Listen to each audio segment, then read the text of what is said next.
मेरा नाम प्रीति नंदिनी है। मेरे साथ संजय ठाकुर जी बैठे हैं जो जनसुराज के प्रवक्ता हैं, साथ ही अमित पासवान जी और विवेक जी हैं।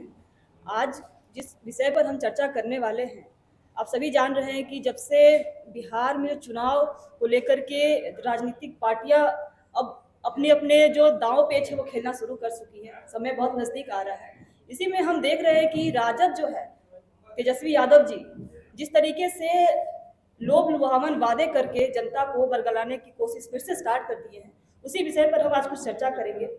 और जो वादे वो कर रहे हैं उसमें कितनी सच्चाई है, वो कितना पूरा कर पाएंगे, इस प्रेस वार्ता के दौरान उस पर हम बातचीत करने का प्रयास करेंगे। सबसे पहले मैं कहना चाहूँगी कि जो वो माई बहन योजना, जिसमें खास करके महिलाओं को वो लाभान्वित करने की बात कर रहे हैं, मैं भी एक महिला हूँ और मैं ये जरूर जानना चाहूँगी तेजस्वी यादव जी से कि किस तरीके से वो महिलाओं के अकाउंट में हर महीने 2500 रुपये ट्रांसफर करेंगे। वो कैलकुलेशन क्या होने वाला है, वो कैलकुलेशन भी उन्हें जनता के सामने, बिहार की जनता के सामने रखना चाहिए। इस तरीके से सिर्फ चुनाव के समय बरसाती मेढक के रूप में बाहर निकल करके काम करने से बिहार का विकास नहीं हो सकेगा। बिहार आज इस परिस्थिति में पहुंच चुकी है कि बिहारी शब्द एक गाली बन गया है और नेता प्रतिपक्ष होने के बावजूद तेजस्वी यादव सिर्फ एक्स पर राजनीति करते हैं। कभी भी वो जनता के बीच में जाकर के जनता के सवालों को, जनता की समस्याओं को समझने का प्रयास नहीं करते हैं। अब देखिए, डोमिसाइल नीति पर भी वो कह रहे हैं कि वो आएंगे तो 100% डोमिसाइल नीति लागू कर देंगे।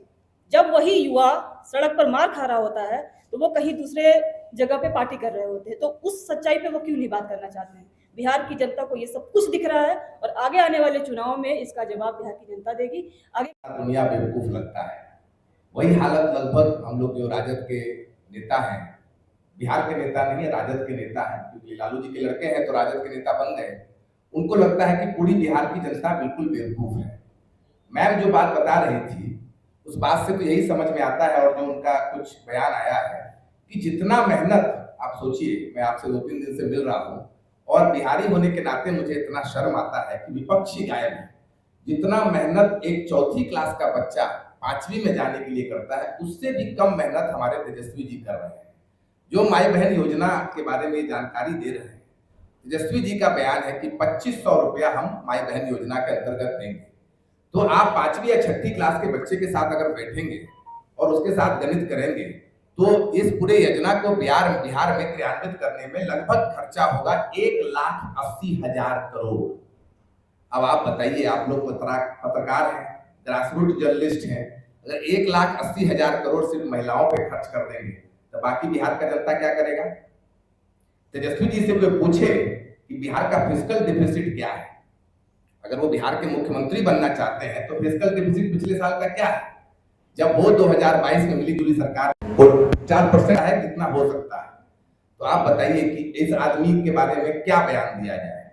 जिसको 5वीं क्लास का गणित ही नहीं पता है, वो बिहार को कैसे सुधार देगा?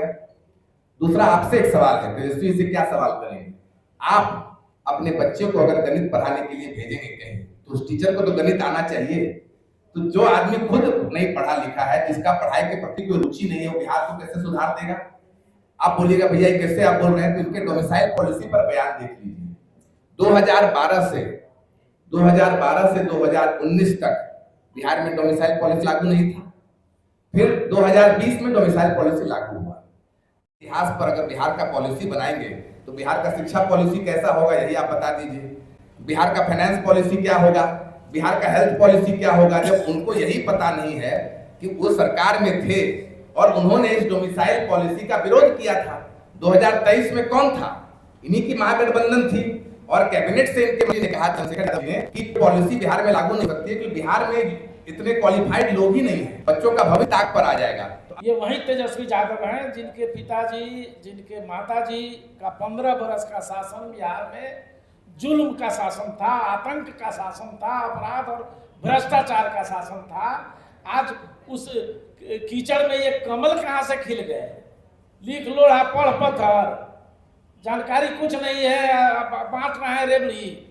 आपने जो अभी सुना हमारे साथियों को, जिसमें साफ कहा गया कि वो जो 2500 रुपया महिलाओं को देने की बात कर रहे हैं, ये तो धोखाधड़ी है ना साहब। हम यहाँ सब बैठे हुए सारे पत्रकार साथी, आप अंक गणित के विद्वान हैं, आप कैलकुलेट करके देखिए, कहा ना विवेक जी ने, कैलकुलेट करिए, उसको हम गणित की भी जानकारी नहीं है। 55 टका 2500 रुपया देने का मतलब है 6 करोड़ महिलाएं बिहार में रहती हैं। 1 करोड़ महिला को छांट दीजिए जो एडल्ट नहीं है, तो बाकी 5 करोड़ का हिसाब जोड़ लीजिए कितना रुपया है।